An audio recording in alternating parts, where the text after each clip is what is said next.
our mission here as human beings is to get to that beautiful place you described. Is that possible for everyone? It is possible for everyone. Easier said than done. Not because it's difficult, because it is so simple and our minds are so complicated that we get analysis paralysis and are stuck by the way with a punctured tire on the highway to the divine. So as Babaji reached that pure state, you feel he's one of the few? Babaji has definitely, with no shadow of doubt, come from beyond the state of divine mind. Mm-hmm. He has directly been, and why in his infinite compassion he chose to come back and how he came back is totally mind-blowing. And therefore, I don't feel myself qualified to say the manner in which he came back or why he came back, but with my own limited tin-ticking mind, I can say that the word is compassion for humanity, which is a part of him, mm-hmm. to bring souls to that infinite state of self-realization. If not God realization, which we cannot discuss about much, because these are things experienced by higher beings, up to God self-realization, which people call God realization, because God is in the self also. In that state, we can discuss that. Yes, he is lead kindly light. Because you've written this very, very beautifully published book, Babaji, The Lightning Standing Still, which is a transmission from this divine being to Earth, yes. For evolution, yes. for the evolution of consciousness. Yes. So, and it's beautifully designed. I mean, and in this transmission, the pages are so well preserved and manicured. You talk about 2012. So, and this is on everyone's mind now in our present evolution. The Babaji gave you direct transmission about how to prepare and this change in 2012. Please share that vision.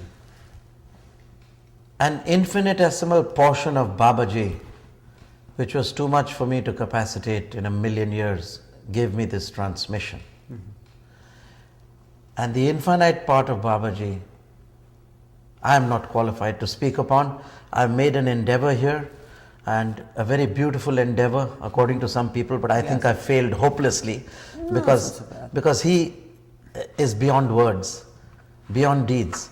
And I think I must get myself on a lower pedestal to communicate with people that yes, the message definitely is from Babaji, and it later formulated into my work and mission, where I say that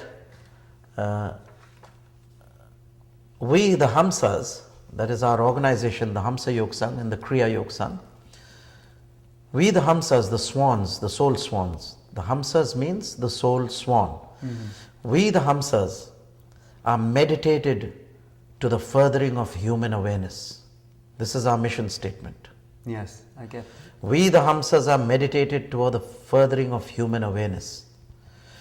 We, the Hamsas, are dedicated to serving humanity as our larger self.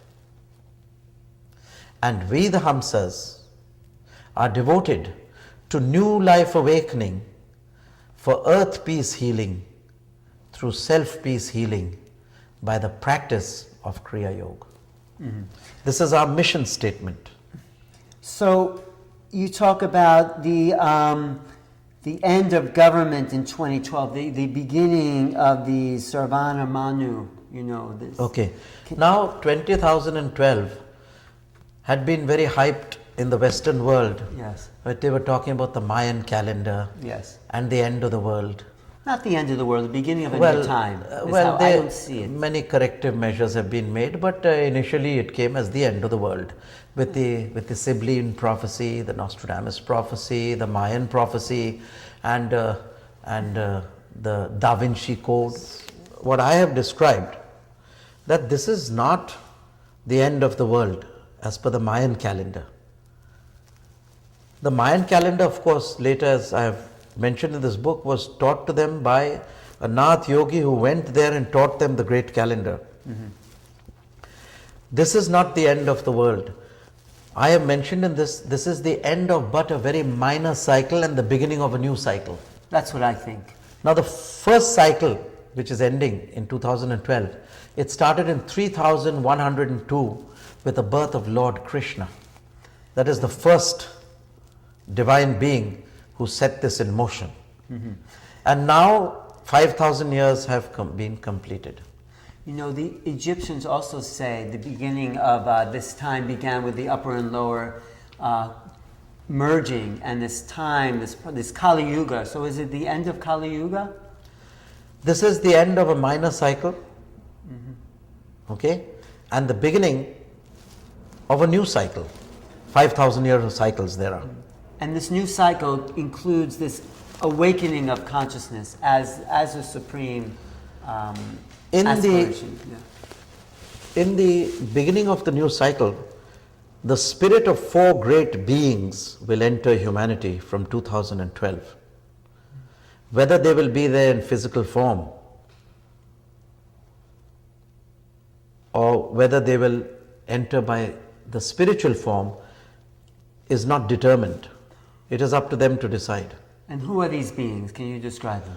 Now the four great beings, the four horsemen of the apocalypse which were described in the Bible are, according to me, the first horseman is the second advent of Christ, which the Indians call the Kalki avatar and the Buddhists call Maitreya, who was again an Indian rishi, an Indian sage. Their spirit shall enter humanity. He will be riding upon the white horse and giving you the spiritual energy of intuition and buddhi. Accompanying with him will be another horseman on the brown horse. And this will be the companion of the Christ, who in the Western world they call Melchizedek, or Noah, in different forms, whom we called the Vaivashvat Manu, the great spiritual king of the inner government of the world. So Maitreya, the Kalki Maitreya, who is the Christ, is the spiritual world teacher, and the Lord Vaivashvat Manu or Melchizedek is the world king.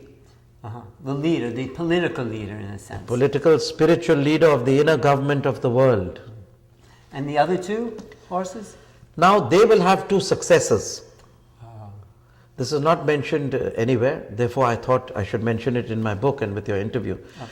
Then there will be a person who is the successor to the world teacher, who will go on to a more comprehensive work and pass down the reins to a person called Abraham, who is none other than our Yoga Avatar Lahiri Mahasaya. The reincarnation of Lahiri. Of Abraham. Abraham and Lahiri were the same being? Yes. Yes, that's why this book is important. This is my work, and this is what I want to give to the world, that you are not without Lahiri Mahasaya and Yukteswar. So the world teacher, that is the Christ, the Maitreya Krishna, Kalki, will hand over the reins to Yoga Avatar Lahiri Mahasaya, who will be the future world teacher. He is also known as, Lahiri Mahasaya is also known as Devapi, the ancient king during the time of Mahabharata, or Kutummi, as the theosophists know him at. And then the fourth horseman. Now this horseman, the third horseman, will be riding a horse which is biscuit yellow color. Okay? The fifth horseman will be riding a black horse. The fourth horseman, yes. The fourth horseman will be riding the black horse. And he will be the successor for the world king, which is El Moria, or in olden times Moses, who is none other than Gyan Avatar Sri Yukteswar of the Kriya Yoga. Now above these four horsemen of the apocalypse, these are great spiritual masters of the inner government of the world, the spiritual controllers, the Antaryamis. spiritual controllers. But where is Babaji in them? That's the question. Babaji is nowhere in the scene. He is just called the eternal witness. And because he is the background, the process of all the four horsemen, the process of the evolution of humanity, he is the eternal witness and the final goal. So he, in this whole drama, Babaji is the path, the process, and the paradise of humanity. He is, it's like a string, he is holding the string from on top. He is the eternal witness. The four strings are coming down, and they're the four horsemen who are coming from Babaji, this great initiate of all initiates, this great banyan tree from which all the ancient hierophants and initiates and avatars and prophets branch off. Hermes and Orpheus and Christ and Krishna and Buddha, they all emanate from Babaji, the great mysterious non-being. For him, if everything is taken out from Babaji, the complete will still remain complete. For Babaji is the greatest enigmatic mystery of spiritual history. That's what I say. Okay. Yes. I do like the energy that's coming through you. I love your poetry and the place of consciousness that you are bringing in. So I acknowledge that work as a teacher for people to help evolve who they are so we can all come to a level of pure knowing. That's what your work feels like here. Well, they say a teacher informs and a master transforms. Mm-hmm. So you meant master, but you said teacher, but it's fine. But the difference is that most of my work is experiential. I give the experience. Let's talk about that. I went to one of the satsangs and I said, humanity are uniting religion, breath are uniting prayer, and consciousness are uniting God. So in the UN also and some other place they asked me, the breath, Gurunath, you have said, is the connecti of the human race. It binds the human race. How can you prove this? So I said, I will breathe through you. So I told them to breathe. I did a process. I told them stop breathing and their breath was still continuing.